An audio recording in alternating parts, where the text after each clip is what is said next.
it's Erin from littleslovelearning.com, and today's topic is all about sight words. Now, you may have seen a lot online on Instagram or Pinterest about sight words, and if you're a teacher, you might have learned about this when you were training to become a teacher, and if you're a parent, your child might have sight words that they're supposed to learn and memorize. So there's a lot of information out there about sight words, but a lot of the information is actually wrong. There's a lot of misinformation out there about sight words. And I know this because I used to believe all of this misinformation. When I was teaching first and second grade, I thought I knew what sight words were and how best to get my kids to learn them so that they could be successful readers. Well, when I left the classroom and I started researching how kids best learn to read, I discovered that what I thought was a sight word was not actually a sight word, and the way that I was going about having my students remember them was completely ineffective and inaccurate. And unfortunately, a lot of us teachers believed the same way because that's the way we were taught when we went through school or when we were doing trainings in professional development. And so I'm here to clear up some myths about what sight words are and what they're not, and give you a few tips, including definitions, that will help you move forward either in your classroom or with your little one at home. So let's start by going over a few definitions. First, what is a sight word? Well, according to research, a sight word is actually any word that you can read by sight. So you don't have to slow down and decode the word. You know it automatically by sight. Now, most of us teachers are not using sight word in the correct way, because when we're referring to sight words, we're thinking of those words that are phonetically irregular, that students can't decode, and that we want them to memorize. But that's not actually what a sight word is. So a sight word is any word that you can read by sight. A sight word is individual to the reader. So for example, a doctor is going to have a very different sight vocabulary than maybe a teacher or a police officer or a politician, depending on the words that they can read by sight. If they can read it automatically without slowing down to decode it, it is a sight word for them. And just like amongst different professionals, sight words might be different, the same is true from kids to adults. Kids might have a sight word vocabulary that includes words that adults also have in our sight word vocabulary, maybe like Target or Netflix. But adults will have more words in our sight word vocabulary because we have been able to remember more words. But I'll talk about the best way to remember them later. It's not the way you think. These words can be phonetically regular or irregular. So a lot of times teachers are thinking sight words are only phonetically irregular words that kids can't decode, but that's not true. Our sight word vocabularies are filled with words, some phonetically regular and some phonetically irregular. That part doesn't matter. And then last, I just wanted to mention that according to researchers, first graders might have a sight word vocabulary of about 1,500 words, and it just grows and grows every year. And adults who are literate might have a sight word vocabulary of 30,000 to 70,000 words. So it's not about a list of words that you get online that are called sight words that you're supposed to remember. Sight words are any and every word that you can read by sight. Now let's contrast that with the definition of high frequency words. Because when teachers are saying sight words, most of the time what they're referring to are actually these high frequency words. High frequency words are the most common words in print. And that's why we want our little ones to be able to remember them so they can be more fluent readers. They include words such as the, to, was, he, a, I, you, from. These words they're going to see over and over in their books.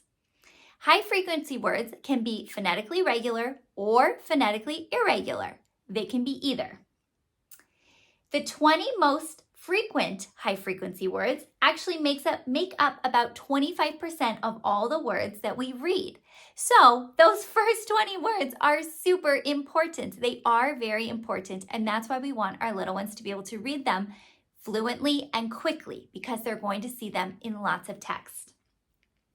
Our goal is for high frequency words to become sight words.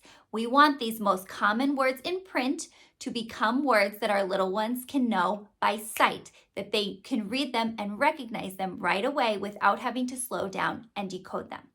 That's why you've probably seen online the Dolch high-frequency word list or the Fry's high-frequency word list. Those are two examples of lists of words that are seen over and over again in print that usually teachers want their students to memorize and remember so that they're more fluent readers.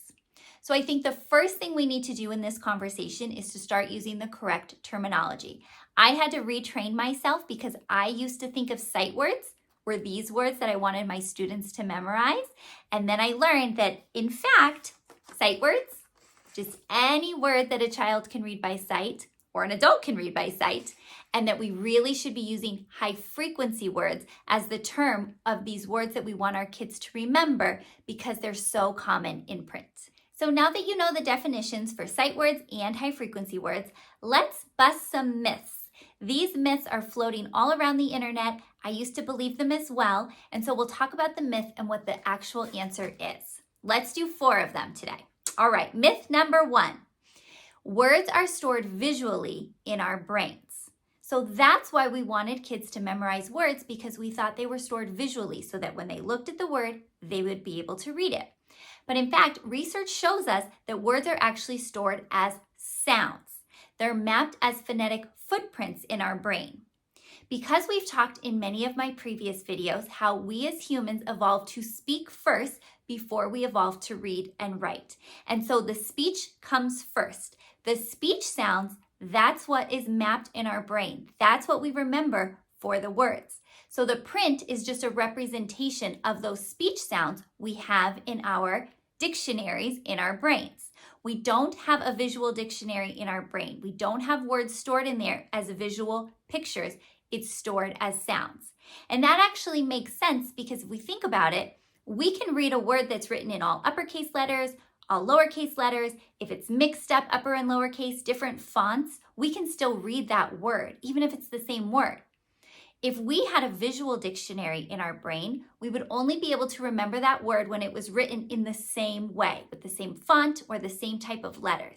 But that's not the case. We can read it even if it's written with different fonts and different types of letters, because we haven't stored the visual picture of the word in our brain. We have actually mapped the sounds, and then we know that the sounds go with those letters because those letters represent the speech sounds that we've mapped in our brains. So, myth number 1, we're not going to believe it anymore. Words are not stored as visual pictures in our brains. All right, myth number 2 about sight words. Kids should just memorize a list of sight words. We want them to memorize the whole word because they can't sound it out, so they should just memorize the whole word. And that is not true. Because we know that words are not stored as visual pictures in our brain, they're mapped as sounds. We want our students and our kids at home to understand the sounds in that sight word or high frequency word, as they really should be called. We want to pull apart the sounds and then have them map those sounds onto printed letters, whether it's an expected sound or an unexpected sound. We can do it both ways. So if it is an expected sound, for example, the high frequency word in, we can still help our little ones pull the sounds apart, n, and then we can help them map the correct printed letters that go with the sounds. Spelled with the letter I, n, spelled with the letter N, in. We're helping them make that connection. But we can also do that with phonetically irregular words, pull apart the sounds. So for example, in the word the, we have v, Now, if you've already taught your little one or your students digraphs, they will know that v is spelled with letters TH. Then you move on to the next sound, Now they might think, that's spelled with the letter U. And you can point out to them, you're right. Normally we would expect it to be a letter U, but in the word the, we spell it with the letter E. Therefore, they're mapping that sound, to the letter E in the word the. So you're pulling apart the sounds and you're mapping them to the letters. And that is a more effective way than just having our little ones memorize whole words. The third myth about sight words, I think we've already debunked this, but it's the myth that sight words are phonetically irregular, so kids can't sound them out, and that's why they need to memorize them as whole words. So we've already discussed this, but no, Sight words are not just phonetically irregular. In fact, let's use the correct term, high frequency words. Some are phonetically regular and some are irregular. But even if you look at the phonetically irregular words, most of them are actually phonetically regular once our kids learn those phonics patterns as they go through school. So for example, in the word he, a kindergartner or a pre-K student learning that word is not going to know that the letter E can make the long E sound when it's at the end of a syllable if it's an open syllable. So they're going to think that it's going to represent the eh sound. As they go on in school, they're going to learn about open syllables versus closed syllables. So they would know that in the word he, the E is an open syllable, therefore it's making the long E sound. E, he. So it's actually not phonetically irregular once they've learned that phonics pattern.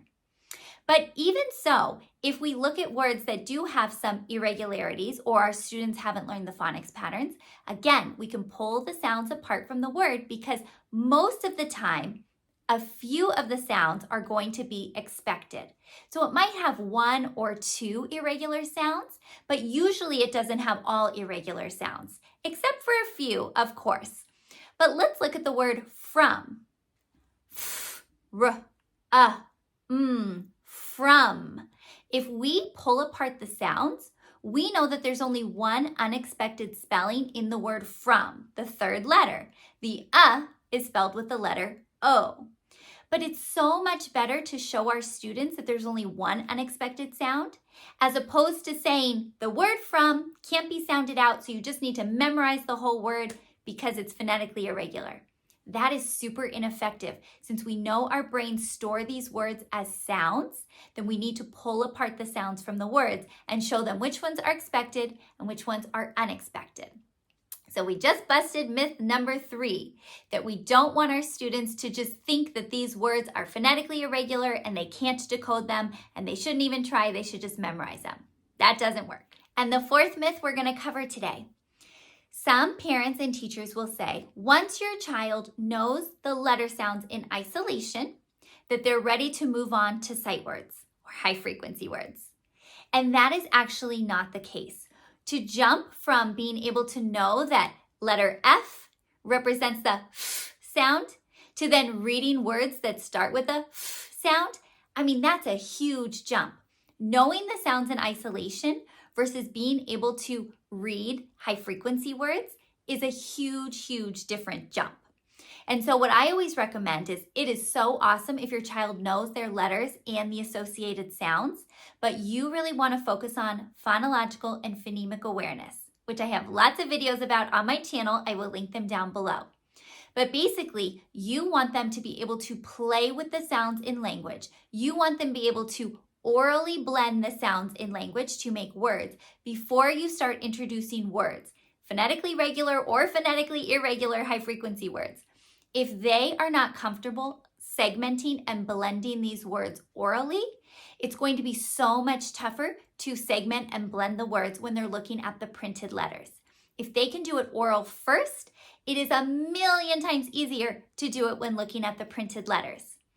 The problem is that a lot of families and teachers will move right from, you know all your letters and sounds, let's jump into memorizing these sight words, and then you're going to be a strong reader. And that's just not how it works according to the science. So we want to make sure that our kids, of course, know their letter names, know the associated sounds that are represented by those letters. We want them to be able to segment and blend words orally. And then, of course, we want to move them into reading and being able to segment and blend the words on paper. So I hope this information was helpful about the differences between sight words and high frequency words. And I hope I was able to clear up some confusion surrounding those myths. And I know when I first learned all of this information, I was feeling very guilty about the way I had taught sight words in the past to my students. Like I mentioned, I taught 1st and 2nd grade for many years, and I, thinking I was doing the right thing, was sending lists of words home for my students to memorize. Differentiated lists depending on where they were on the Fry's list, and I would have them practice, and then they would come back in and I would assess them to see what words they had memorized. At the time, I thought I was doing the right thing. That's the way I was trained and what I was expected to do. And it turns out I was not helping my students to map the sounds of that word to help them store it in their brain. So it was really ineffective. Rote memorization is so much more ineffective than being able to pull apart the sounds from the word. But when we know better, we do better. And a lot of us in the world of education, especially around the science of reading, really use that phrase to help us, because it is very hard. You can feel very guilty about the students who struggled and we weren't able to help them in the best way possible because we didn't know this information. But now that I know it, I want to share it with you. I don't want your students to struggle in your classroom. I don't want your kids to struggle at home.